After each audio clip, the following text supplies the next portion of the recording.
नमस्कार। Breaking news में बड़ी खबर आपको बता दें कि आरजेडी में एक बार फिर से हलचल तेज हो गई है, क्योंकि आरजेडी विधायक बोगो सिंह ने निशांत कुमार से मुलाकात की है। जी हां, आपको बता दें कि वो जेडीयू ऑफिस पहुंचे।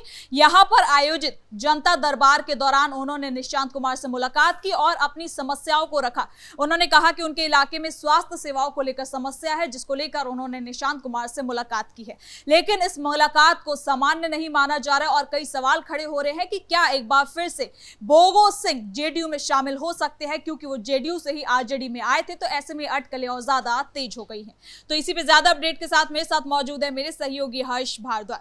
तो सर, क्या बोगो सिंह आ सकते हैं जेडीयू में एक बार फिर से? देखिए, बिल्कुल वो आ सकते हैं और ये कयास भी लगाए जा रहे हैं। हालांकि देखिए, कोई भी अगर ऐसी औपचारिक मुलाकात होती है या फिर निशांत कुमार से मुलाकात हुई और उसके बाद उन्होंने कहा कि मैं अपने इलाके के अस्पताल को लेकर आया हूं कि जो अव्यवस्थाएं हैं उसको ठीक किया जाए, लेकिन निशांत कुमार से मिलना कहीं ना कहीं ये लग रहा है कि वो जेडीयू में शामिल हो सकते हैं और ऐसी तस्वीरें भी सामने आ सकती हैं। क्योंकि देखिए, अगर अस्पताल के प्रबंधन की बात की जानी थी तो या तो आप पत्र लिख सकते थे या मीडिया के सामने आप बड़ा सवाल उठा सकते थे कि देखिए, अस्पताल में प्रबंधन ठीक नहीं है और अगर निशांत कुमार स्वास्थ्य विभाग संभाल रहे हैं तो निशांत कुमार के स्वास्थ्य विभाग संभालने के बाद भी हालात ठीक नहीं हो रहे हैं। लेकिन उन्होंने कटाक्ष करने से बेहतर निशांत कुमार से मिलना समझा और साथ ही साथ ये कहा जा रहा है कि आगे आने वाले समय में नीतीश कुमार के साथ भी मुलाकात बोगो सिंह की हो सकती है।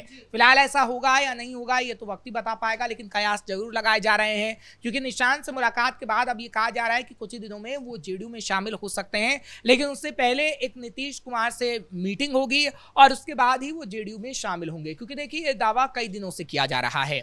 जब से विधानसभा का सत्र शुरू हुआ, जब सरकार बनने के बाद, जब 2025 में सरकार बनी एनडीए की, पहला विधानसभा सत्र था, उसी में ही दावा कर दिया गया था। और ये दावा जब सम्राट चौधरी ने गृह विभाग संभाला तभी कर दिया था कि ये बड़े नेता अगर आना चाहते हैं तो आ सकते हैं और उन्होंने कहा था कि उनका स्वागत रहेगा। और उसके बाद हमने देखा कि नीरज कुमार बबलू हो या फिर जेडीयू में नीरज कुमार हो, उन्होंने दावे किए हैं और वो कह रहे हैं कि कई लोग हमारे संपर्क में हैं। हालांकि जो पूर्व लीडर्स हैं, जैसे रितु जायसवाल हाल ही में शामिल हुई हैं एनडीए में, और ऐसे ही कई और पूर्व लीडर हैं जो आना चाहते हैं। लेकिन सवाल ये है कि क्या सिटिंग विधायक जो इस वक्त एमएलए हैं वो भी अब शामिल होना चाहते हैं एनडीए में? क्योंकि अब जो तस्वीरें नजर आ रही हैं वो ये बताती हैं कि कैसे एनडीए अब इन आरजेडी विधायकों को लुभा रहा है और किस तरीके से ही एनडीए में शामिल होने वाले हैं। क्योंकि देखिए, दो तस्वीरें इस वक्त हैं कि एक तरफ तेजस्वी यादव अपनी मौज मस्ती में डूबे हुए हैं, तो दूसरी तरफ हम देख रहे हैं कि एनडीए पूरी अभी भी ताकत झोंक रहा है, जबकि एनडीए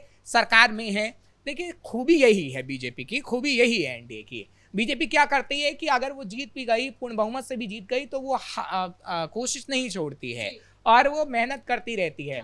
जबकि अगर आप विपक्षी पार्टियों को आप देखेंगे, अगर वो हार भी जाएगी तब भी वो छोड़ देगी, जीत भी जाएगी तब भी वो एकदम मनोबल उसका गिर जाता है। तो एक तरीके से तेजस्वी का यही हाल है कि अभी वो बर्थडे पार्टी में बिजी हैं, विदेश जाने में बिजी हैं, अभी अपने नेताओं से उन्हें मुलाकात करनी नहीं है। तो ऐसे में विधायक क्या करेगा? विधायक जो आरजेडी का है वो तेजस्वी से जब मुलाकात करना चाहता है तो तेजस्वी के सलाहकार उन्हें दरवाजे पर रोक देते हैं। वो लालू प्रसाद यादव से मुलाकात करना चाहता है तो लालू प्रसाद यादव से मुलाकात नहीं करने दी जाती है। तो ऐसे में करे तो वो क्या करे? क्योंकि तेजस्वी जो कटाक्ष करते हैं वो सीधे तौर पर जमीनी मुद्दों से जुड़े हुए हालातों पर नहीं करते हैं। क्योंकि देखिए, अगर आप कटाक्ष कर रहे हैं सत्ता पक्ष पर तो जनता से जुड़ाव उसका जरूर होना चाहिए, लेकिन अगर अपने फायदे के लिए आप कटाक्ष कर रहे हैं तो आम जनता भी समझती है और आपके विधायक भी समझते हैं। सर, कल भी हमें देखने को मिला था कि तेजस्वी यादव के बेटे इराज का जन्मदिन था। इस दौरान भी सभी आरजेडी विधायकों को बुलाया गया था, लेकिन बहुत कम विधायक ही पहुंचे और तमाम विपक्ष के नेता भी नहीं पहुंचे। सबको आमंत्रित भी किया गया था, राहुल गांधी, अखिलेश यादव, ममता बनर्जी, लेकिन किसी की भी तस्वीर सामने नहीं आई। तो ये भी कहीं ना कहीं कई सवाल खड़े करते हैं, क्या विपक्ष में एकता खत्म होती जा रही है? देखिए, विपक्ष की एकता तो हमने बताया ही कि किस तरीके से विपक्षी एकता पूरी तरीके से धाराशायी हो गई। जो सुबह हमने खबर बताई, जो ब्रेक की, उसमें साफ तौर पर बताया कि विपक्षी एकता किस तरीके से टूट गई है। लेकिन यहाँ पर बात हो रही है आरजेडी विधायकों की, क्योंकि आरजेडी विधायकों का ना पहुंचना जब बुलाया गया, क्योंकि देखिए, आरजेडी विधायक चाहते थे कि अगर हम बर्थडे पार्टी में जा रहे हैं, कोई एक मीटिंग होगी तो लालू प्रसाद यादव से हमारी मुलाकात हो, कि लालू प्रसाद यादव से हम शिकायत करें, जो भी कमियां हैं उसे लालू प्रसाद यादव दूर करें। लेकिन अब सर्वे सर्वाहा तेजस्वी यादव हैं। अब लालू प्रसाद यादव से मुलाकात भी नहीं करने देता उन विधायकों को कोई, जो विधायक चाहते हैं कि लालू प्रसाद यादव से हमारी मुलाकात हो जाए। क्योंकि जितने विधायक हैं, आप देखिएगा कि जो विधायक हैं काफी वरिष्ठ है। अब भोगू सिंह को ले लीजिए, पहले वो जेडीयू में थे, फिर आरजेडी में इसलिए शामिल हुए थे क्योंकि लालू प्रसाद यादव की के वजह से ही वो शामिल हुए थे, और लालू प्रसाद यादव से प्रभावित होकर उन्होंने आरजेडी का दामन थामा था, ना कि तेजस्वी यादव से प्रभावित होकर। और जितने भी आप विधायक देखेंगे वो सीनियर हैं, चाहे भाई विजेंद्र को ले लीजिए या तमाम जो लोग हैं, वो लालू प्रसाद यादव से उनका जुड़ाव रहा है। तो ये कहा जा सकता है इसलिए वो तेजस्वी को पसंद नहीं करते हैं, क्योंकि ना तो उन्हें तेजस्वी की नीतियां पसंद आई, और ना तेजस्वी ने जो 2025 के दौरान रायता फैलाया एक तरीके से बिहार के अंदर पार्टी में, उसको भी तेजस्वी खुद ही नहीं समेट पाए। तो सर क्या पार्टी टूटने की वजह तेजस्वी यादव ही है? देखिए, पार्टी अब टूट रही है, धीरे धीरे पार्टी अब बिखर रही है, और उसका ठीकरा तेजस्वी यादव पर ही फोड़ा जाएगा। क्योंकि जब तक लालू प्रसाद यादव के हाथ में पार्टी थी, जब तक हमने इस पार्टी को बिखरते नहीं देखा था। हाँ, तेजस्वी यादव एक समय पर सही ट्रैक पर जरूर चल रहे थे, और 2020 के अंदर हमने देखा था कि तेजस्वी यादव उस ट्रैक पर जा रहे थे कि तेजस्वी यादव सीएम बन सकते थे। लेकिन तेजस्वी यादव की 2-4 गलतियां ऐसी रही है जिसका परिणाम उन्हें भुगतना पड़ रहा है, और तेजस्वी यादव ने अपने ही पैरों पर कुल्हाड़ी मारने का काम किया है। क्योंकि देखिए, 2020 में आश्वस्त थे वो कि सीएम बनेंगे, नहीं बन पाए। हाँ, लार्जेस्ट पार्टी जरूर बनी, लेकिन 2025 में ये कहा जा रहा था कि जो 2020 में कमियां हुई उसे वो दूर करने की कोशिश जरूर कर सकते हैं। लेकिन सबसे पहले एक तो उनका सलाहकार सही नहीं है, दूसरा हमने संजय यादव को लेकर देखा कि कितना बवाल उठा, लेकिन संजय यादव को लेकर कोई कार्रवाई तेजस्वी यादव नहीं कर पाए।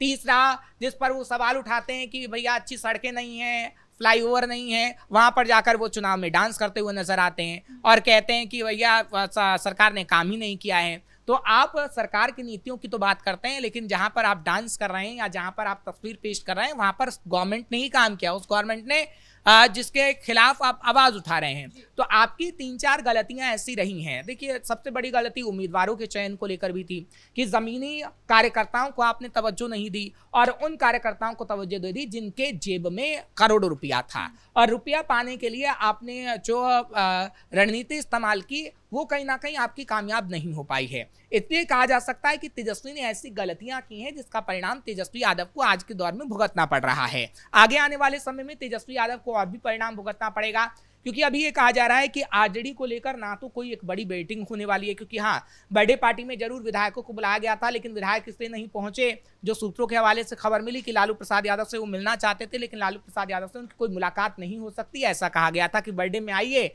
आपको न्योता है, केक खाइए और चले जाइए। इसलिए अगर आप विधायकों को बुला रहे हैं तब तो कोई विधायक वहां पहुंचेगा ही नहीं। इससे पहले कई विधायक किस तरीके से बगावत कर चुके हैं वो तस्वीर तो हमने देखी है। क्योंकि अगर फैजल रहमान की बात करें तो फैजल रहमान ने राज्यसभा वोटिंग के दौरान जो वोट नहीं दिया, उसके बाद जो कयास लगाए गए कि वो किस तरीके से एनडीए में शामिल होंगे, उसके बाद नीतीश से उनकी मुलाकात हुई, और तो और नीतीश ने इनाम भी देने का काम किया है।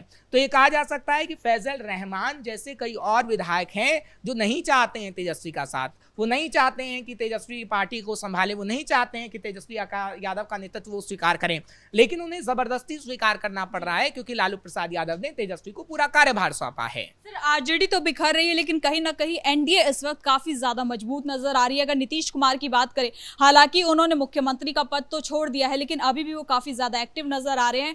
आज की ही बात है जब उन्होंने विजय चौधरी को ये कहा कि आज आप अपने हमारे आवास पर आइए और हमें सारी डिटेल्स दीजिए कि क्या कुछ हो रहा है आज सरकार के अंदर। बिल्कुल, देखिए, नीतीश कुमार की बात करें तो नीतीश कुमार बेहद अच्छे पॉलिटिशियन रहे हैं, और अभी भी पॉलिटिशियन हैं। वो ऐसी बात नहीं है कि अभी अगर वो सीएम नहीं है तो अच्छे पॉलिटिशियन नहीं है, राज्यसभा अगर चले गए हैं तो वो रणनीति नहीं बना रहे हैं। देखिए, जेडीयू को मजबूत करने की रणनीति वो पहले से बना चुके हैं, और यही नतीजा था कि हमने कई बार उन्हें सीएम देखा है। और अलग राज्यों में आप देखेंगी तो 5 बार 6 बार जरूर हुआ होगा कोई एक सीएम, लेकिन नीतीश कुमार जितनी बार बिहार के सीएम रहे हैं उतना किसी और राज्य में एक व्यक्ति को आपने नहीं देखा होगा। तो उनकी रणनीति से अंदाजा इसी बात से लगाया जा सकता है। दूसरा, ये जो आपने कहा विजय चौधरी हो या जो 2 मुख्यमंत्री बनाए गए हैं बिहार के अंदर जो जेडीयू कोटे से हैं, उनको खासतौर पर इसलिए बुलाया गया है कि वो जान सके कि आखिर क्या वो जनता के लिए कर रहे हैं।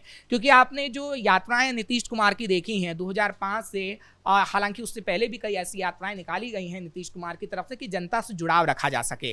अब वो जनता से जुड़ाव उनका छूट ना जाए। एक तो आपने निशांत कुमार उनके पुत्र को देखा है कि किस तरीके से उन्होंने भी यात्राएं की हैं, क्योंकि देखिए आगे आने वाले समय में निशांत कुमार ही कहा जा रहा है कि जेडीयू की जिम्मेदारी संभालने वाले हैं। अभी तो उन्हें स्वास्थ्य मंत्री बनाया गया है, लेकिन आगे आने वाले समय में क्या होगा ये तो वक्त ही बता पाएगा। लेकिन जितनी कोशिश जेडीयू बीजेपी करती है, उतनी अगर 2% भी आरजेडी कर लेती तो आज शायद वो टूटने की कगार पर ना होती।